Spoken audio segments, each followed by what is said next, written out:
তুমি বাড়ির ভিতরে উকি চুকি দিচ্ছ কেন? চলো ভিতরে চলো। আরে না, ভিতরে যাওয়া যাবে না। এই আলমগীর, এই প্যান্ট শার্ট পরা এটা কে? আমি আপনার ছেলের বিয়ে করাবো। অসম্ভব, আমার ছেলে আমার না জানা কোনদিন বিয়ে করতেই পারে না। ডাইনার এমনি এমনি বিয়ে করি নাই। ডাইনার বাবা বিয়ের সময় আমার 50 লাখ টাকা দিচ্ছে। তোর কাছে 50 লাখ টাকা আছে? আমার আব্বু তাকে 50 লক্ষ টাকা তো দেয়া দূরের কথা, 50 টাকাও দেয় না। আমার ঘরে তোকে টাকা নাই, বাইরে ঘর থেকে।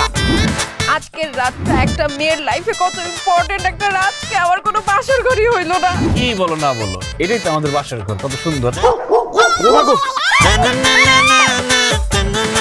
নবাব জাদি এখনো ঘুমাইতেছে পয়রা পয়রা। এই মেয়ে যাও রান্না ঘরে যাও। আরে মা, কি বলতেছো তুমি এসব? ও রান্না করতে পারবো না, যাও। তোর বউ যদি রান্না করতে না পারে তুই রান্না কর। বিয়ে করে হয়ে গেল পালিয়ে বিয়ে, জানি না কি হবে বাড়ি গিয়ে। যদি কেউ না মানে কেউ না শোনে, ভেবে নিও খেয়েছি ধরা।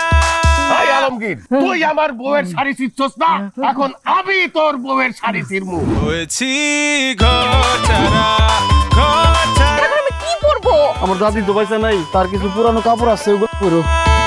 আব্বু তুমি কই, আমাকে সেখান থেকে নিয়ে যাও। না, চল এখান থেকে, আমি ওকে নিতে এসছি। আমি আমার বউকে অনেক ভালোবাসি, ডাইনা শুধু আমার। আলমগীর শুধু আমার। কিসের আমার?